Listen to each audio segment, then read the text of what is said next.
ലൂക്കോസ് അധ്യായം 23.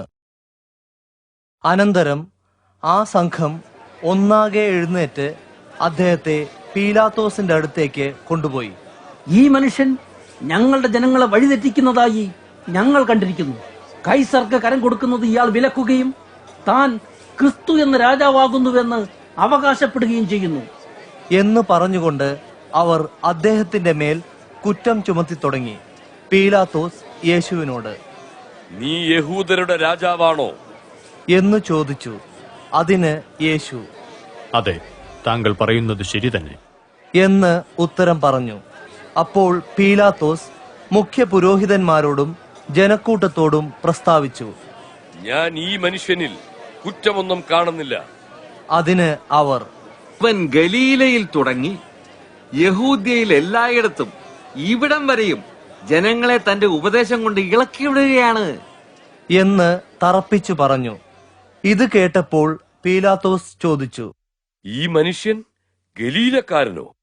യേശു ഹെരോദാവിന്റെ അധികാരപരിധിയിൽ ഉൾപ്പെട്ടവൻ എന്നറിഞ്ഞിട്ട് അയാൾ അദ്ദേഹത്തെ ആ സമയത്ത് യെരൂശലേമിൽ ഉണ്ടായിരുന്ന ഹെരോദാവിന്റെ അടുത്തേക്ക് അയച്ചു. ഹെരോദാവ് യേശുവിനെ കണ്ടപ്പോൾ അത്യന്തം സന്തോഷിച്ചു. അയാൾ വളരെ കാലമായി അദ്ദേഹത്തെ കാണുവാൻ ആഗ്രഹിച്ചു കൊണ്ടിരിക്കുകയായിരുന്നു.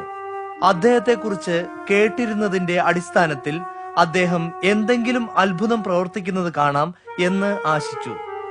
അയാൾ ഒട്ടേറെ ചോദ്യങ്ങൾ യേശുവിനോട് ചോദിച്ചുവെങ്കിലും യേശു അയാളോട് ഉത്തരമൊന്നും പറഞ്ഞില്ല. മുഖ്യ പുരോഹിതന്മാരും വേദജ്ഞരും അദ്ദേഹത്തെ കഠിനമായി കുറ്റം ചുമത്തിക്കൊണ്ടുനിന്നു. ഹെരോദാവും അയാളുടെ പടയാളികളും അദ്ദേഹത്തെ പുച്ഛിക്കുകയും പരിഹസിക്കുകയും ചെയ്തു. പിന്നെ അദ്ദേഹത്തെ മോടിയുള്ള വസ്ത്രം ധരിപ്പിച്ചു പീലാത്തോസിന്റെ അടുക്കലേക്ക് മടക്കി അയച്ചു. അന്ന് ഹെരോദാവും പീലാത്തോസും സ്നേഹിതന്മാരായി തീർന്നു. അതിനു മുൻപ് അവർ ശത്രുതയിലായിരുന്നു. പീലാത്തോസ് മുഖ്യ പുരോഹിതന്മാരെയും ഭരണാധികാരികളെയും ജനങ്ങളെയും വിളിച്ചുകൂട്ടി അവരോട് പറഞ്ഞു, ഈ മനുഷ്യൻ ജനങ്ങളെ കലഹത്തിന് പ്രേരിപ്പിക്കുന്നു എന്ന് പറഞ്ഞ് നിങ്ങൾ ഇയാളെ എന്റെ അടുക്കൽ കൊണ്ടുവന്നു. ഞാൻ നിങ്ങളുടെ മുമ്പാകെ വിസ്തരിച്ചിട്ടും ഇയാൾക്കെതിരെ നിങ്ങൾ നടത്തുന്ന കുറ്റാരോപണങ്ങൾക്ക് അടിസ്ഥാനമൊന്നും കണ്ടില്ല. ഹെരോദാവും കണ്ടില്ല. അദ്ദേഹം ഇയാളെ നമ്മുടെ അടുക്കൽ മടക്കി അയച്ചിരിക്കുന്നുവല്ലോ. ഇയാൾ മരണയോഗ്യമായതൊന്നും ചെയ്തിട്ടില്ല. അതുകൊണ്ട് ഞാൻ ഇയാളെ അടിപ്പിച്ച് വിട്ടയക്കും. ഉത്സവ സമയത്ത് ഒരുവനെ അവർക്ക് വിട്ടുകൊടുക്കുവാൻ അയാൾ കടപ്പെട്ടിരുന്നു. അവർ ഒന്നിച്ച് നിലവിളിച്ചു, ഇവനെ നീക്കിക്കളയുക, ബറബ്ബാസിനെ വിട്ടുതരിക.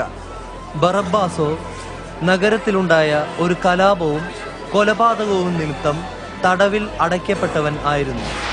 യേശുവിനെ വിട്ടയക്കാൻ ആഗ്രഹിച്ചിട്ട് പീലാത്തോസ് അവരോട് വീണ്ടും സംസാരിച്ചു. അവരോ, അവരെ ക്രൂശിക്കുക, അവരെ ക്രൂശിക്കുക എന്ന് അട്ടഹസിച്ച് ഉച്ചത്തിൽ നിലവിളിച്ചുകൊണ്ടിരുന്നു. അയാൾ മൂന്നാമതും അവരോട് പറഞ്ഞു, അയാൾ എന്തു കുറ്റമാണ് ചെയ്തത്? മരണശിക്ഷയ്ക്ക് യോഗ്യമായത് ഒന്നും ഞാൻ ഇയാളിൽ കണ്ടില്ല. അതുകൊണ്ട് ഞാൻ ഇവനെ അടിപ്പിച്ച് വിട്ടയക്കും.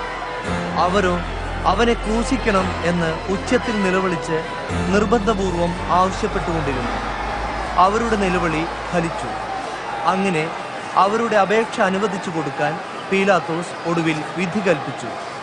കലാപവും കൊലപാതകവും നിമിത്തം തടവിലാക്കിയിരുന്നവനെ അവർ ആവശ്യപ്പെട്ടതുപോലെ അയാൾ വിട്ടയക്കുകയും യേശുവിനെ അവരുടെ ഇഷ്ടത്തിന് വിട്ടുകൊടുക്കുകയും ചെയ്തു. അദ്ദേഹത്തെ കൊണ്ടുപോകുമ്പോൾ നാട്ടിൻ പുറത്തുനിന്ന് വരികയായിരുന്ന കുറേനക്കാരനായ ശിമോനെ അവർ പിടിച്ച് ക്രൂശ് ചുമപ്പിച്ച് യേശുവിന്റെ പിന്നാലെ നടത്തി. അദ്ദേഹത്തെക്കുറിച്ച് വിലപിക്കുകയും മുറവിളി കൂട്ടുകയും ചെയ്യുന്ന സ്ത്രീകളടക്കം ഒരു വലിയ പുരുഷാരം അദ്ദേഹത്തെ പിന്തുടർന്നു. യേശു തിരിഞ്ഞ് അവരോട്, യെരൂശലേം പുത്രിമാരെ, എന്നെ ചൊല്ലിക്കരയണ്ട, നിങ്ങളെയും നിങ്ങളുടെ മക്കളെയും ചൊല്ലിക്കരയുവിൻ. എന്തുകൊണ്ടെന്നാൽ വന്ധ്യകളും പ്രസവിച്ചിട്ടില്ലാത്തവരും മുലകുടിപ്പിച്ചിട്ടില്ലാത്തവരും ഭാഗ്യവതികൾ എന്ന് നിങ്ങൾ പറയുന്ന കാലം വരുന്നു. അന്ന് അവർ മലകളോട് ഞങ്ങളുടെ മേൽ വീഴുക എന്നും കുന്നുകളോട് ഞങ്ങളെ മൂടുക എന്നും പറയും. പച്ചമരത്തോട് മനുഷ്യൻ ഇങ്ങനെ ചെയ്യുന്നുവെങ്കിൽ ഉണങ്ങിയതിന് എന്താണ് ഭവിക്കുക? കുറ്റവാളികളായ 2 പേരെ കൂടെ അദ്ദേഹത്തോടൊപ്പം കൊല്ലുവാൻ കൊണ്ടുപോയി. തലയോടിടം എന്നു പേരുള്ള സ്ഥലത്തെത്തിയപ്പോൾ അവിടെ അവർ അദ്ദേഹത്തെയും കുറ്റവാളികളെയും ഒരുവനെ വലത്തും മറ്റവനെ ഇടത്തുമായി ക്രൂശിച്ചു.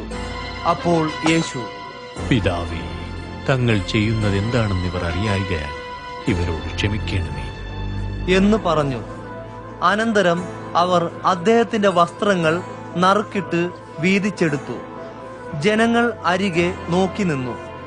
അധികാരികളാകട്ടെ അദ്ദേഹത്തെ പരിഹസിച്ചു. ഇവൻ മറ്റുള്ളവരെ രക്ഷിച്ചു. ഇവൻ ദൈവത്തിന്റെ തിരഞ്ഞെടുക്കപ്പെട്ട ക്രിസ്തുവെങ്കിൽ സ്വയം രക്ഷിക്കട്ടെ. അവർ പറഞ്ഞു. പടയാളികളും അടുത്തുവന്ന് അദ്ദേഹത്തെ പരിഹസിച്ചു. അവർ അദ്ദേഹത്തിന് പുളിച്ച വീഞ്ഞു കൊടുത്തിട്ട് പറഞ്ഞു, നീ യഹൂദന്മാരുടെ രാജാവാണെങ്കിൽ നിന്നെ തന്നെ രക്ഷിക്കുക. ഇത് യഹൂദന്മാരുടെ രാജാവാണ് എന്ന ഒരു മേലെഴുത്തും അദ്ദേഹത്തിനു മീതെ ഉണ്ടായിരുന്നു. തൂങ്ങിക്കിടന്ന കുറ്റവാളികളിൽ ഒരാൾ, നീ ക്രിസ്തുവല്ലയോ? നിന്നെ തന്നെയും ഞങ്ങളെയും രക്ഷിക്കുക എന്ന് പറഞ്ഞ് അദ്ദേഹത്തെ ദുഷിച്ചു. മറ്റേ കുറ്റവാളി അയാളെ ശാസിച്ചുകൊണ്ട് പറഞ്ഞു, തുല്യ ശിക്ഷാവിധിയിലായിട്ടും നീ ദൈവത്തെ ഭയപ്പെടുന്നില്ലയോ? നമ്മൾ ശിക്ഷ അനുഭവിക്കുന്നത് ന്യായമായിട്ടു തന്നെ. നമ്മുടെ പ്രവൃത്തികൾക്ക് തക്കതല്ലോ നമുക്ക് കിട്ടിയത്. ഈ മനുഷ്യന് ഒരു ദോഷവും ചെയ്തിട്ടില്ല. പിന്നെ അയാൾ പറഞ്ഞു, യേശുവേ, അങ്ങ് രാജ്യത്വം പ്രാപിച്ചു വരുമ്പോൾ എന്നെ ഓർത്തുകൊള്ളണമേ. യേശു അയാളോട്, ഇന്ന് നീ എന്നോട് കൂടെ പറുദീസയിലായിരിക്കും എന്ന് ഞാൻ സത്യമായി നിന്നോട് പറയുന്നു എന്ന് പറഞ്ഞു. അപ്പോൾ ഏകദേശം 6-ാം മണിക്കൂർ ആയിരുന്നു. സൂര്യൻ ഇരുണ്ടുപോയതുകൊണ്ട് 9-ാം മണിക്കൂർ വരെ ദേശത്തെല്ലായിടത്തും അന്ധകാരമുണ്ടായി. ദൈവാലയത്തിലെ തിരശീല 2ആയി ചീന്തിപ്പോയി. യേശു അത്യുച്ചത്തിൽ, പിതാവേ, അങ്ങയുടെ കരങ്ങളിൽ ഞാൻ എന്റെ ആത്മാവിനെ ഭരമേൽപ്പിക്കുന്നു എന്ന് നിലവിളിച്ചു പറഞ്ഞു. ഇത് പറഞ്ഞിട്ട് അദ്ദേഹം പ്രാണനെ വിട്ടു. സംഭവിച്ചത് കണ്ടിട്ട് ശതാധിപൻ ദൈവത്തെ പുകഴ്ത്തിക്കൊണ്ട്, നിശ്ചയമായും ഈ മനുഷ്യൻ നീതിമാനായിരുന്നു എന്നു പറഞ്ഞു. കാണാൻ വന്നുകൂടിയവർ എല്ലാവരും സംഭവിച്ചത് കണ്ട് നെഞ്ചത്തടിച്ചുകൊണ്ട് തിരികെ പോയി. എന്നാൽ ഗലീലയിൽ നിന്ന് അദ്ദേഹത്തെ അനുഗമിച്ച സ്ത്രീകൾ ഉൾപ്പെടെ അദ്ദേഹത്തിന്റെ പരിചയക്കാർ എല്ലാവരും ഇവയെല്ലാം നോക്കിക്കൊണ്ട് ദൂരത്തു നിന്നു. അധികാരസമിതിയിലെ ഒരംഗവും നല്ലവനും നീതിമാനുമായ യോസെഫ് എന്നു പേരുള്ള ഒരു മനുഷ്യൻ അവിടെ ഉണ്ടായിരുന്നു. അയാൾ അവരുടെ തീരുമാനത്തെയും പ്രവൃത്തിയെയും അനുകൂലിച്ചിരുന്നില്ല. അയാൾ അരിമധ്യ എന്ന യഹൂദ പട്ടണത്തിൽ നിന്നുള്ളവനും ദൈവരാജ്യത്തിനായി കാത്തിരുന്നവനും ആയിരുന്നു. അയാൾ പീലാത്തോസിന്റെ അടുക്കൽ ചെന്ന് യേശുവിന്റെ ശരീരം ആവശ്യപ്പെട്ടു. പിന്നെ അത് താഴെ ഇറക്കി വസ്ത്രത്തിൽ പൊതിഞ്ഞ് പാറയിൽ വെട്ടിയുണ്ടാക്കിയിരുന്നതും ആരെയും അതുവരെ വെച്ചിട്ടില്ലാത്തതുമായ ഒരു കല്ലറയിൽ വെച്ചു. അന്ന് ഒരുക്കനാളായിരുന്നു. ശബത്ത് ആരംഭിക്കാനുള്ള സമയവും അടുത്തിരുന്നു.